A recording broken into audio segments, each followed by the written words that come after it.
سلامونه قدرمنو لیدونکو، وخت مو پخیر. هم وکړئ د نن تازه وروستیو خبرونو ته له مینه یوټیوب چینل څخه.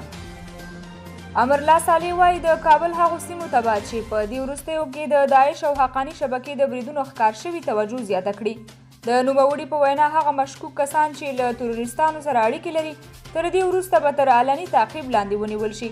هغه دغه راز ویلي چې تر دې وروسته به په کابل ښار کې د ملي امنیت فعالیتونه په فزیکي ډول نه بلکې پټ په ساتل کیږي.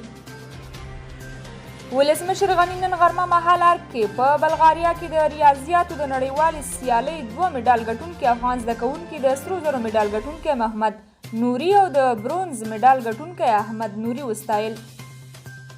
د خوست والي صدیق پتمن وایي چې د ځانګړو ځواکونو په یو مرکز د وسلوالو ډلهییز برید د 7 تنو بریدګرو په وژل کېدو سره پای ته ورسېده. نن سهار څه کم 6 بجې خوست کې د ځانګړو ځواکونو پر خطې برید پیل شوی، خو چارواکي وایي چې اوس وضعیت عادي حالت ته راګرځېدلی او ټول بریدګر د امنیتي ځواکونو له لورې له منځه وړل شوي دي. نوموړي په دغه موټر بم برید کې د اوښتې مرګ ژوبلې په اړه تازه جزئیات نه دي ورکړي، خو د خوست روغتیایي چارواکي وایي چې تر اوسه د پیښې له ځایه دوی ته 33 ټپیان او د ځانګړو پولیسو د منصوبینو 3 جسدونه وروړل شوي دي. ډاکټر عبدالله په خوست کې د ځانګړو ځواکونو پر خطې برید غندلی او هغه یې د هیواد او سولې د دښمنانو کار بللی دی. هغه ویلي په داسې حال کې چې د سولې په برخه کې یو بېمخینی فرصت برابر شوی دی او د سولې خبرې روانې دي، دغه ډول بریدونه او تاوتریخوالی د سولې په خبرو منفي اغیز پرې باسي. نوموړي زیاته کړې افغان دولت د سولې برخه کې پراته خنډونه لرې کړي، خو طالبان لا هم په دې ډول خونړیو بریدونو سره د دې پروسې پر وړاندې خنډ جوړوي. د فاریاب والي نقیب الله فایق وایي چې وسلوالو طالبانو داسې کشفي الوتکو ته لاسرسی پیدا کړی چې د شپې لخوا د تصویر اخیستو وړتیا لري. طالبانو هغه دیني عالمان چې په هیواد کې روانه جګړه یې ناروا بللې مزدور او د افغان جګړې له عمقه ناخبره یاد کړي دي. دغې ډلې په خبرپاڼه کې ویلي چې تر سوچه اسلامي نظام ټینګېدو پورې به د دوی جهاد روان وي.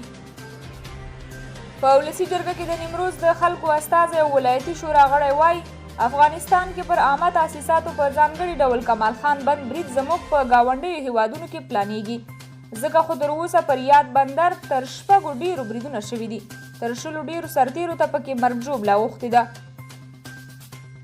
په افغانستان کې د ملګرو ملتونو د مرستندویه دفتر یا یونما له لوري د ملکي تلفاتو په اړه په خپاره شوي راپور کې راغلي چې د روان 2020 زیږدیز کال له پیله تر دې دمه 5949 افغان ملکیانو ته مرګ ژوبله اوښتې ده. په تیرو 24 ساعتونو کې د هیواد په بېلابېلو ولایاتو کې د کورونا 15 مثبتې پیښې ثبت شوي دي، چې له ډلې ډیری 40 په هرات کې دي. د عامې روغتیا وزارت چارواکي وایي په یاده موده کې 15 ناروغان مړه او 18 نور بیرته رغېدلي دي. د پښتون ژغورنې غورځنګ مخکښ غړی محسن داوړ وایي پاکستان له اوږدې مودې داسې هڅه کوي چې دغلته محکوم قومونه بې اتفاقه او له یو بله یې لرې وساتي. د پاکستان پخواني سناتور او سیاسي فعال افراسیه خټک وایي د وسلوالو طالبانو او امریکا ترمنځ د قطر په هوکړه کې د ترهګرۍ مرکزونو د تړلو په اړه هیڅ بحث نه دی شوی او دا لامل شوی چې د ډیورنډ کرښې دواړه غاړو ته د خلکو قرباني دوام ومومي. بدخشان کې د پستې حاصلات د تیر کال په پرتله 40% زیات شوي دي. د کرنې او مالدارۍ وزارت وایي چې د دې ولایت د پستې سږنی حاصلات 550 مټریک ټنو ته رسیږي.